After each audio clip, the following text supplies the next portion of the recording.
Ilalabas na ng Commission on Elections ngayong araw ang formal resolution kaugnay ng mga idineklarang nuisance at official candidates sa pagkasenador sa 2013 elections. Ayon kay Comelec Chairman Sixto Brillantes, 32 at sa 84 na naghain ng Certificate of Candidacy ang pinayagan nilang lumahok sa halalan. Ibig sabihin, 52 lang ang idineklara nilang nuisance candidates o hindi maaaring kumandidato. Sa usapin naman anya ng mga party list groups, ilalabas na rin nila ngayon ang opisyal na desisyon sa pagtanggal ng Ang Galing Pinoy Party List ni Representative Mikey Arroyo.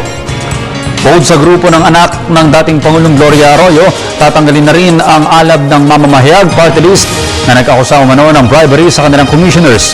Pinapayuhan naman niya ang mga nilaglag na grupo na umapela sa Supreme sakali anyang hindi makakuha ng temporary restraining order ang mga ito hanggang Disyembre, hindi na makakasama ang kanilang pangalan sa balota.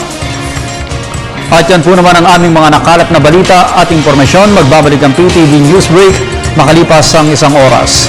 Ako po si Audrey Goriseta.